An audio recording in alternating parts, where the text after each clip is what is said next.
Hello students, I am Suraj Singh from E for exam classes. तो आज हम करेंगे एक्सरसाइज 8.2 ऑफ एनसीईआरटी। और आज हम क्या करेंगे, इसमें ज़्यादा डीप में नहीं जाएंगे, हमें जो काम की चीज़ें हैं वो करेंगे जिससे आपका क्वेश्चंस हो जाए एग्जाम के अंदर। तो आज देखते हैं, सबसे पहले हम trigonometric ratios of some angles, मतलब पहले हम इसका टेबल बनाते हैं। तो टॉपिक क्या है आज? Trigonometric ratios of some angles. ठीक है, अब हमें सबसे पहले क्या करना है, हमें टेबल बनाना सीखना है। तो देखते हैं टेबल बनाना। तो आपको टेबल बनाने के लिए आपको पता है आपके पास 6 ट्रिग्नोमेट्रिक फंक्शंस होते हैं, sine theta, cos theta, tan theta और कोसेकेंट, सीकेंट और कॉट थीटा। तो आपको टेबल बनाना मैं सिखा रहा हूं और इसी तरीके से क्या करना है। अगर आपको साइन थीटा का टेबल बनाना आता है तो आप सारे बना लोगे। कैसे? देखो, यहां पे मैं लिख रहा हूं theta 0 degree, 30 degree, 45 degree, 60 degree और 90 डिग्री। इसके बाद आपको काउंटिंग स्टार्ट करनी है, यहां से 1 0 1 2 3 4 और 4 से डिवाइड करना है और इसका स्क्वायर रूट लेना है। अब क्या होगा, ये आ जाएगा 0, ये आ जाएगा 1/2, ये 2 पे कैंसिल हो गया तो ये 1/√2 आ गया, ये √3/2 हो गया और ये 1 हो गया। तो ये वैल्यू होती है आपकी साइन थीटा की। साइन थीटा 0 डिग्री पे 0, 30 डिग्री पे 1/2, 45 डिग्री पे 1/√2, 60 डिग्री पे √3/2 और 90 डिग्री पे क्या होता है 1।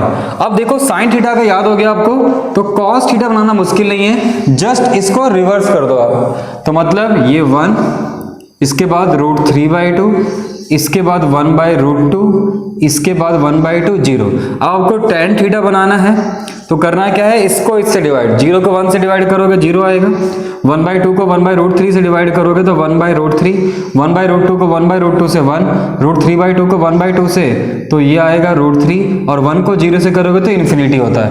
या तो इन्फिनिटी लिख लो, अभी 10th क्लास के लिए आप इसे नॉट डिफाइंड लिख लो। ठीक है, आपको ये भी समझ आ गया। नेक्स्ट, साइन थीटा का उल्टा होता है हमारा कोसेकेंट थीटा। साइन थीटा का उल्टा क्या होता है? Cosecant theta. बस रिवर्स करना है। देखो, ये 0/1 है, 0/1 का उल्टा जो होगा वो क्या होगा, 1/0 होगा। और 1/0 जब भी नीचे 0 आ जाए तो आपको लिखना क्या है, नॉट डिफाइंड, नॉट डिफाइंड। इसके बाद 1/√3 का उल्टा, √3, 1 का उल्टा 1 ही होता है, 1/√3 का उल्टा, √3 का उल्टा क्या होगा, 1/√3 और नॉट डिफाइंड का उल्टा 1/0 का उल्टा क्या होगा, 0/1, तो ये 0 हो जाएगा। इसके बाद हमारे पास क्या है, सीकेंट थीटा। अब सीकेंट थीटा क्या होता है, कॉस का उल्टा, उल्टा करते जाओ, 1 का उल्टा 1, √3/2 का उल्टा 2/√3। एक सेकंड, मैंने यहाँ पे एक मिस्टेक कर दी। कोसेकेंट थीटा का जो उल्टा है वो सीकेंट साइन है, मैंने tan लेके कर दिया। अब देखो, साइन का 1/0 का उल्टा इन्फिनिटी, मतलब नॉट डिफाइंड, ये तो ठीक था, नॉट डिफाइंड, ये तो बिल्कुल ठीक था। 1/2 का उल्टा 2, 1/√2 का उल्टा √2, √3/2 का उल्टा 2/√3 और 1 का उल्टा 1। ठीक है, अब सीकेंट थीटा लिखना चाहते हो तो आप ऐसे ही रिवर्स कर दो। जैसे कॉस के लिए उल्टा क्या था, सीकेंट के लिए भी, कॉस सीकेंट के लिए भी कोसेकेंट का उल्टा कर सकते हो। तो उल्टा कर दो, यहां तक पहुंच चुके हैं, ये √2 आएगा, फिर ये 2 आएगा और यहां पे नॉट डिफाइंड आ जाएगा। आप उल्टा कर सकते हो इसे। इसके बाद tan थीटा, कॉट थीटा निकालना है तो कॉट थीटा में क्या करना है, tan का उल्टा कर देना है, 0 को उल्टा कर दो, नॉट डिफाइंड, 1/√2 का √3 का उल्टा √3, 1 का उल्टा 1, √3 का उल्टा 1/√3 और नॉट डिफाइंड का मैंने बताया था 0। तो आपको देखो, ये टेबल कितना बनाना आसान है। पहले हमने लिया 0 1 2 3, फिर उसे 4 से डिवाइड किया, फिर उसका स्क्वायर रूट कर लिया। फिर हमने देखा ये जो वैल्यू आई थी वो सारी की सारी आई है साइन थीटा की। कॉस थीटा कैसे होगा, जस्ट आपको इसे रिवर्स कर देना है, मैं जस्ट इसको रिवर्स कर दिया। tan थीटा कैसे निकालना है, इसको इससे डिवाइड, इसको इससे डिवाइड, इसको इससे डिवाइड, इसको इससे डिवाइड और 1 को 0 से डिवाइड करेंगे तो नॉट डिफाइंड आएगा, इसे याद रखना। इसके बाद कोसेकेंट थीटा निकालना है तो साइन थीटा को उल्टा करना है, रिवर्स करना है। रेसिप्रोकल करना है। जीरो को रेसिप्रोकल करोगे नॉट डिफाइंड, 1/2 का रेसिप्रोकल 2, 1/√2 का √2, √3/2 का 2/√3, 1 का उल्टा 1 ही होता है। फिर सीकेंट थीटा क्या करना है आपको, जस्ट इसे ही रिवर्स लिख देना है, तो रिवर्स कर दिया हमने। और कॉट थीटा क्या होगा, या तो इसको इससे डिवाइड कर लो या तो टेन थीटा को रिवर्स कर दो, ठीक है। तो ये बहुत आसान टेबल है, तो इसे वीडियो को पॉज करो, आप खुद बना के देखें, बना लोगे आप, कितना आसान है। 0 1 2 3 4 से डिवाइड स्क्वायर रूट, ठीक है। तो इसे आप बना के देखेंगे। अब स्टार्ट करते हैं हम exercise 8.2। This is the first question of first part. बहुत आसान है ये क्वेश्चन करना, अगर आपको टेबल पता है।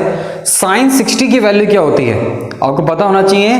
sin 60 की जो वैल्यू होती है वो होती है √3/2, ठीक है। आप अभी टेबल से देखें, cos 30 की वैल्यू भी होती है √3/2, sin 30 की वैल्यू 1/2 और cos 60 की वैल्यू 1/2। मैं आपको एक चीज और बताता हूं, जब भी sin cos आए तो इन दोनों का एंगल का सम अगर 90 आ रहा है, इन दोनों के एंगल का सम अगर 90 आ रहा है, तो जो इसकी वैल्यू होगी जस्ट उसकी भी यही वैल्यू होगी।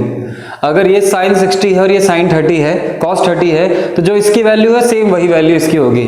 sin 30 है और ये cos 60, जो इसकी वैल्यू है सेम इसकी वैल्यू होगी। देखो इसकी वैल्यू 1/2, इसकी वैल्यू 1/2, इन दोनों का सम क्या है 90। sin 45 की वैल्यू क्या होती है 1/√2 और cos 45 की वैल्यू भी क्या होती है 1/√2। तो इस तरीके से आप इसे लर्न कर सकते हो। तो ये आ जाएगा 3/4 और ये आ जाएगा 1/4। तो 4/4, 4 से 4 कट दिया, क्या आ गया 1। तो ये हो गया आपके पास first question.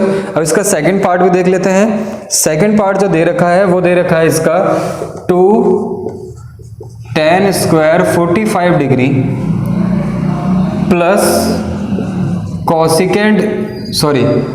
cos square 30 degree minus sin square 60 degree. तो देखो बहुत इजी क्वेश्चन है। tan 45 की वैल्यू 1 होती है, तो 1 का स्क्वायर।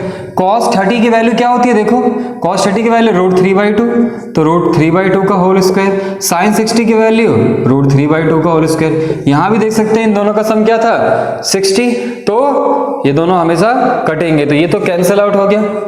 तो 2 × 1 क्या आ गया आंसर 2 आ गया, ठीक है। तो ये क्वेश्चन खत्म हो गया हमारे पास।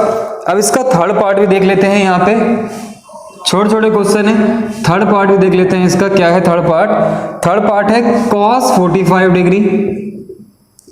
आपको बस टेबल याद होना चाहिए, सीकेंट 30 डिग्री और थोड़ा सा रैशनलाइजेशन और सॉल्व करना आना चाहिए, और ये कॉसिकेंट 30 डिग्री, ठीक है। अब cos 45 डिग्री, cos 45 डिग्री की वैल्यू क्या होती है 1/√2 और सीकेंट 30 की वैल्यू क्या होती है पता होना चाहिए, क्या होती है 2/√3 और कॉसिकेंट 30 की वैल्यू क्या होती है 2 होती है, ठीक है। कॉसिकेंट 30 की वैल्यू 2 होती है। तो अब करना क्या है, इसमें हम क्या कर सकते हैं एलसीएम ले सकते हैं। यहाँ पे मतलब इस फ्रैक्शन को सॉल्व कर सकते हैं। सॉल्व करो, 1 को 2 से मल्टीप्लाई 2 को √3 से, तो 2√3/√3, ठीक है। अब करना क्या है यहाँ पे और सॉल्व करें इसे, तो इसे लिखते हैं कैसे, √3 ऊपर चला जाएगा, √2 नीचे आ जाएगा, तो ये आएगा √3। मैं 2√3 पहले लिख रहा हूं क्योंकि बड़ी वैल्यू है, तो यहाँ पे आ जाएगा अपॉन में √2 + 2।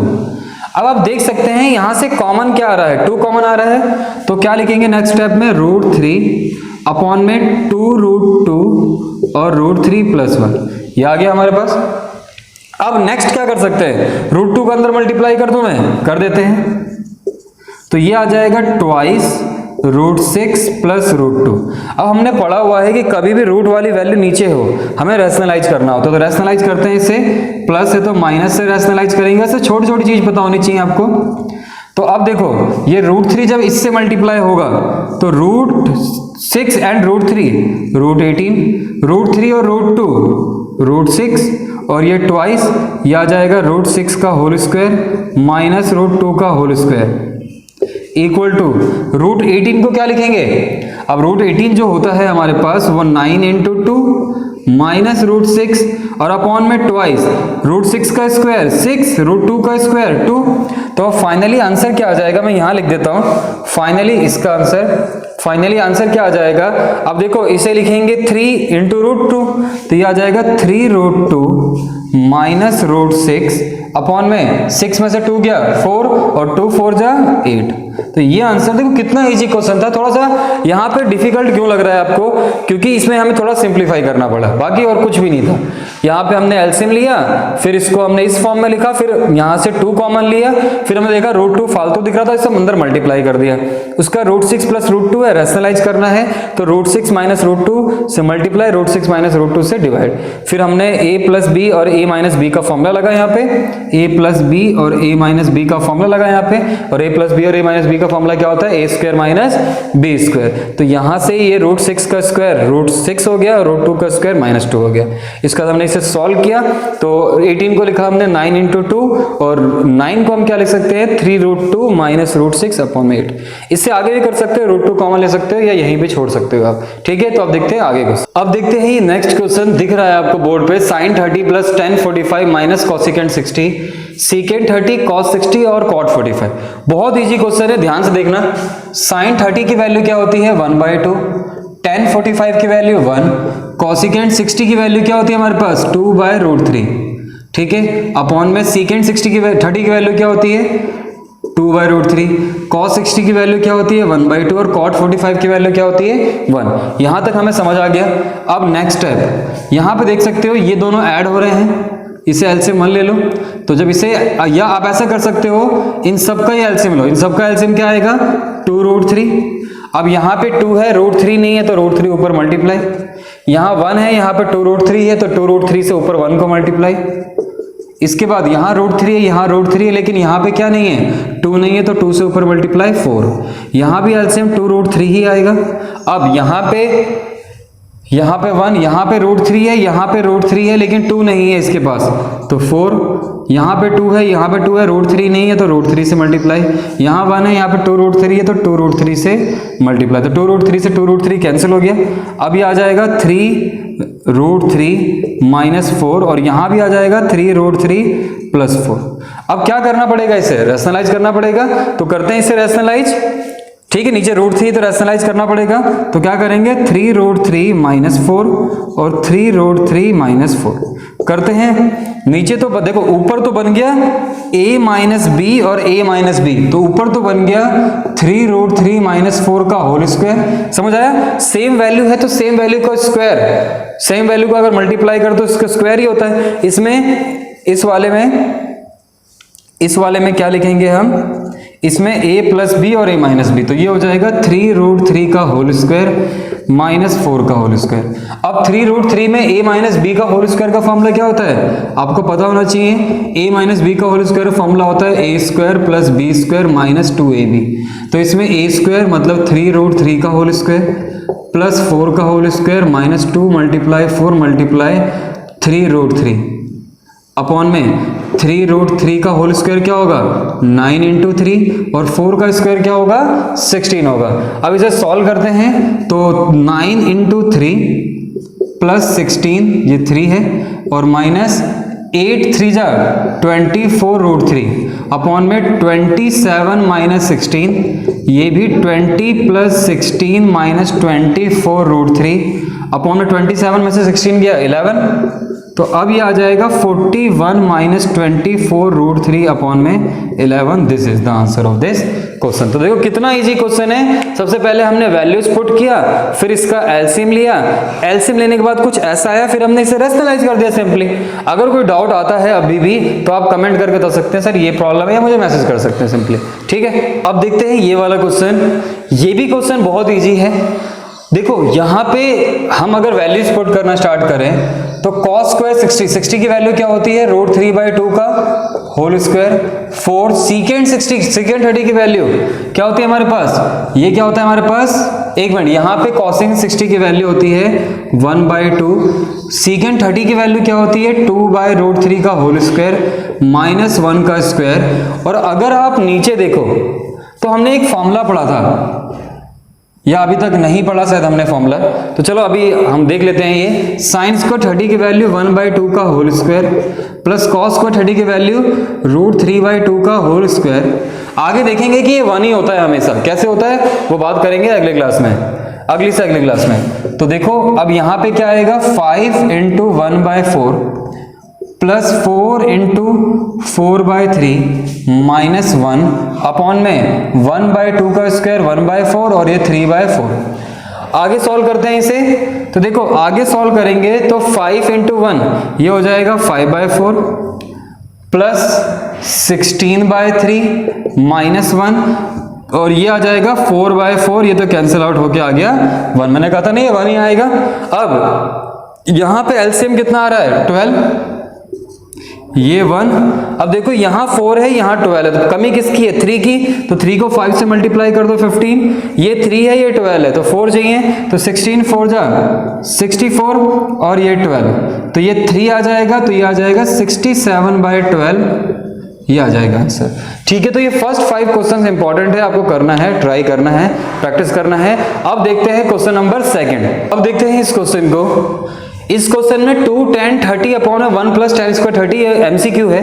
तो देखो बहुत आसान क्वेश्चन है, देखते ही आप बता सकते हो कि इसका आंसर ये है। लेकिन कैसे बता सकते हो, अगर 11th क्लास में होते तो आपको पता होना चाहिए था। चलो ठीक है 11th क्लास की बात नहीं करेंगे, लेकिन एक फॉर्मूला होता है कि sin 2 थीटा जो होता है वो 2 tan थीटा अपॉन में 1 प्लस tan स्क्वायर थीटा होता है। 2 tan थीटा अपॉन में 1 प्लस tan स्क्वायर थीटा।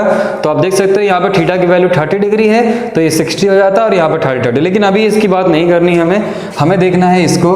तो हमें वैल्यू पता है, तो 2 इंटू tan 30 की वैल्यू 1/√3 और 1 प्लस में यहाँ आ जाएगा 1/√3 का होल स्क्वायर। अब 2 को 1/√3 से मल्टीप्लाई करेंगे तो 2/√3 और 1 प्लस 1/3 तो ये आ जाएगा 2/√3 और इसको एलसीएम लोगे तो 3 प्लस 1 4/3, समझ आया होगा। 3 और ये 1 तो 4 प्लस 3। अब इसे लिखेंगे आगे तो कैसे लिखेंगे 2/√3 और 3/4, ये 2 पे कैंसिल हो गया। अब मैं 3 को क्या लिख सकता हूं, आपको पता है 3 को मैं √3 इंटू √3 लिख सकता हूं, या तो आप रैशनलाइज कर लो, या 3 को √3 इंटू √3 और ये √3 इंटू 2, √3 से √3 हमारा कैंसिल। अब आया क्या हमारे पास फाइनली आ गया √3/2। अब √3/2 किसकी वैल्यू होती है, sin 60 की। तो मैंने बताया था कि देखते ही आंसर निकाल सकते हो, लेकिन ये फॉर्मूला अभी आप यूज नहीं कर सकते क्योंकि 11th क्लास का। ठीक है, अब देखते हैं नेक्स्ट एमसीक्यू। सेकंड पार्ट क्या है इसका, 1 minus tan square 45 degree upon में 1 प्लस में tan स्क्वायर 45 डिग्री। तो अब इसमें हमारे पास 4 ऑप्शन दे रखे हैं। ए दे रखा है tan 90, बी ऑप्शन दे रखा है 1, सी ऑप्शन दे रखा है sin 45 डिग्री और डी ऑप्शन दे रखा है 0। ठीक है, तो इसका आंसर हमें पता है डी होगा, लेकिन कैसे होगा, ये 11th क्लास का कॉन्सेप्ट है। तो सबसे पहले हम इसमें वैल्यू पुट करते हैं। तो 1 माइनस tan 45 की वैल्यू क्या होती है 1 अपॉन में 1 प्लस 1 का स्क्वायर, 1 माइनस 1 0/2, आंसर क्या आएगा 0। तो D is the correct option. देख सकते हो कितना इजीली ये क्वेश्चंस हो रहे हैं, कितने इजी तरीके से आप इन क्वेश्चंस को कर सकते हैं। तो अगर कोई डाउट आता है तो कमेंट करके जरूर बताएं कि सर हमें ये डाउट आ रहा है, और अगर डाउट नहीं है तो बहुत अच्छी बात है। अब देखते हैं ये 2 क्वेश्चंस, थर्ड और fourth. sin 2a equal to sin a दे रखा है। अब 2a देखो, इसको करने का एक तरीका और भी होता है, वही 11th क्लास की बात कर रहा हूं, लेकिन आप 10th क्लास में देखो, आप सिंपली वैल्यू पुट कर दो इसके अंदर। अगर मैं यहाँ 0 डिग्री पुट कर देता हूँ, एंगल ए जो ले लेता हूँ मैं 0 डिग्री, तो sin 2 इंटू 0 0 और ये भी क्या आ जाएगा sin 0। तो sin 0 की वैल्यू 0 इक्वल टू 0 आ जाएगी, तो यही इसका करेक्ट आंसर है। ठीक है, और अगर 11th क्लास से करते तो क्या करते, sin 2a का फॉर्मूला होता है 2 sin a into cos a, और ये sin a का फॉर्मूला sin a से sin a कैंसिल, तो 2 cos a, यहाँ पे 2 भी होगा, सॉरी ये 2 भी होगा, तो ये 2 cos a इक्वल टू 2 से 2 कट गया, cos a की वैल्यू 1। अब cos किस थीटा की वैल्यू 1 होती है, तो आपको पता है 0 डिग्री की, तो ये आंसर 0 डिग्री आ जाता है। इसी तरीके से हमने अभी एक फॉर्मूला देखा था कि 2 tan थीटा अपॉन में 1 प्लस tan, अगर प्लस होता है तो साइन के पास जाता है और माइनस होता है तो किसका जाता है, tan के पास, tan 60। तो इसका आंसर tan 60 होगा। ठीक है, लेकिन हम देखते हैं पुट करके, तो हमारे पास क्या है वैल्यू, tan 30 की 1/√3 अपॉन में 1 माइनस √3 का होल स्क्वायर, तो 2/√3 और नीचे आ जाएगा 1 माइनस 1/3। उसी तरीके से एलसीएम लेंगे तो वही 3 में से 1 गया 2/3। अब इसे ऐसे लिखेंगे 2/√3 इंटू 3/2, 2 से 2 कट गया। अब 3 को दोबारा √3 इंटू √3 लिखेंगे और अपॉन में √3 लिखेंगे, तो √3 से √3 कट गया। और हमें पता है कि tan 60 की वैल्यू ही होती है √3।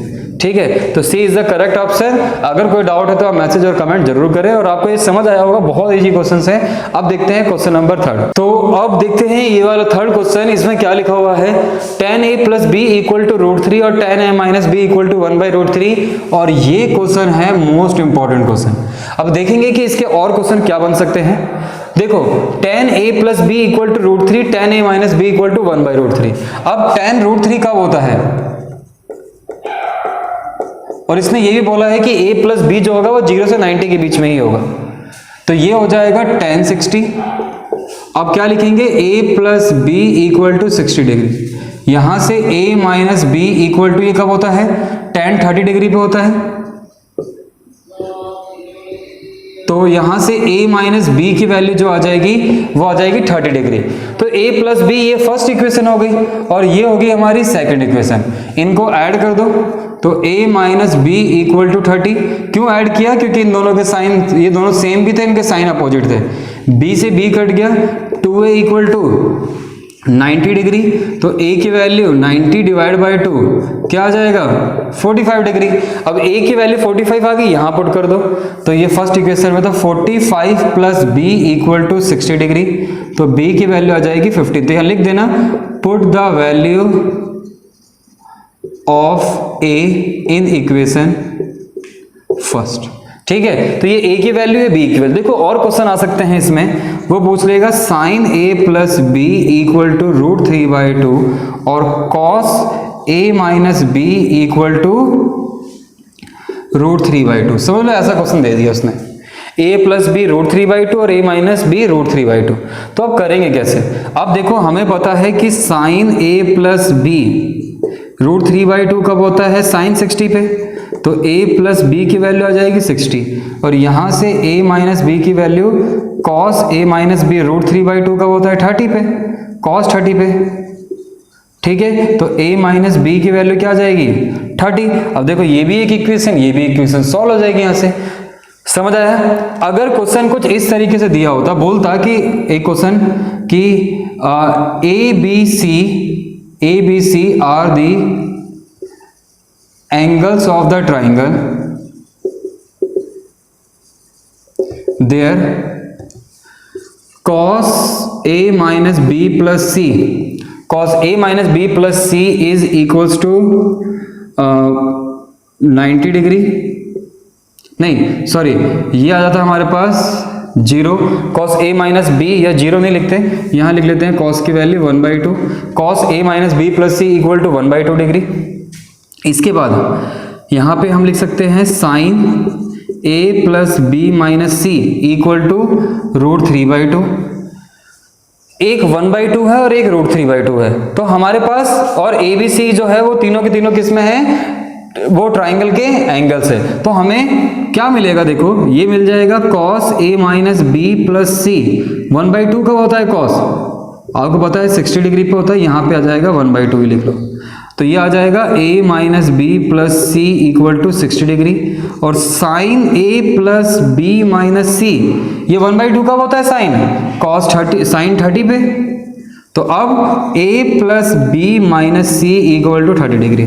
तो ये इक्वेशन होगी आपके, सॉरी हाँ ठीक है, ये आ गया 30 डिग्री। ये हो गई इक्वेशन सेकंड, ये हो गई इक्वेशन फर्स्ट। अब प्रॉब्लम क्या है आगे देखते हैं इसमें। देखो हमारे पास दो इक्वेशन आ गई, एक इक्वेशन आ गई a minus b plus c equal to 60 और एक आ गई हमारे पास a plus b minus c equal to 30।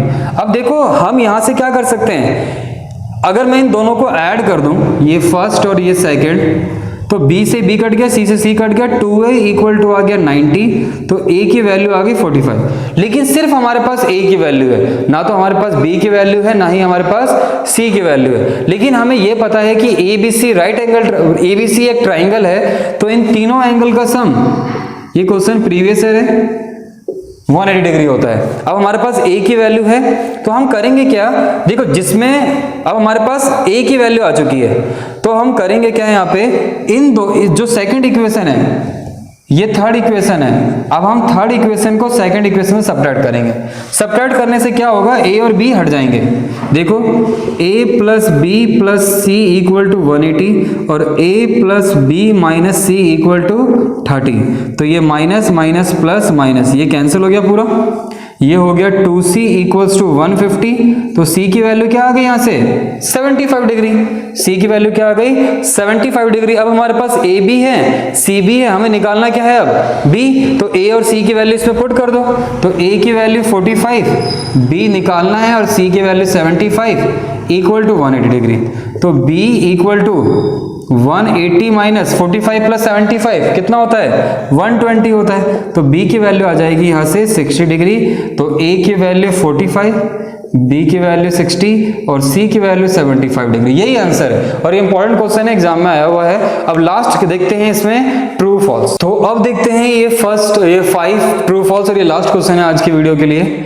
देखिए sine a plus b equal to sine a plus sine b, क्या ये बराबर होते हैं, देखते हैं। अगर मैं a की वैल्यू 30 डिग्री ले लूं और b की वैल्यू 45 डिग्री ले लूं, या 30 डिग्री ही ले लेता हूं, ठीक है, तो ये आ जाएगा साइन 30 प्लस 30 और ये आ जाएगा साइन 30 प्लस साइन 30, तो ये तो हो जाएगा साइन 60 और ये साइन 30 की वैल्यू 1/2 प्लस 1/2, ये तो आ गया इधर √3/2 और इधर आ गया 2/2 कट के 1, क्या दोनों आपस में इक्वल आ रहे हैं, इक्वल नहीं आ रहे, तो ये फॉल्स है, ठीक है। Sine theta increases at theta increases, बिल्कुल सही बात है। साइन 0 डिग्री की वैल्यू देखोगे तो 0 होता है, साइन 30 डिग्री की वैल्यू देखोगे तो 1/2 मतलब 0.5, साइन 45 डिग्री की वैल्यू देखोगे तो 1/√2 और 1/√2 की वैल्यू 0.7 होती है समथिंग, और साइन 60 की वैल्यू देखोगे तो √3/2 तो ये 0.8 होती है और साइन समथिंग होती है,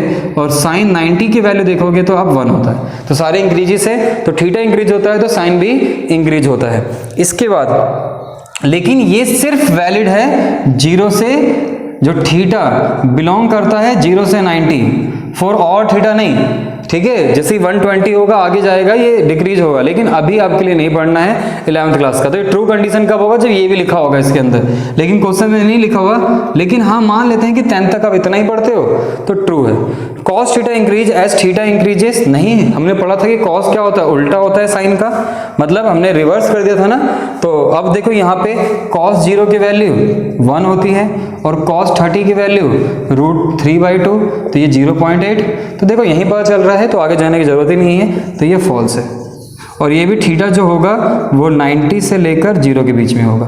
अब sine theta equal to cos theta बिल्कुल गलत है, ये फॉल्स है। क्यों है फॉल्स, क्योंकि थीटा की वैल्यू अगर मैं 30 डिग्री ले लूं तो साइन 30 की वैल्यू 1/2 होती है और कॉस 30 की वैल्यू √3/2, क्या इक्वल है, नहीं। कौन से थीटा पे इक्वल होते हैं, कमेंट करके बताना कि साइन और कॉस किस थीटा पे इक्वल होते हैं, ये आपका वर्क है। Cot a is not defined of a equal to 0, सही बात है, बिल्कुल ट्रू है। क्यों है ट्रू, देखते हैं।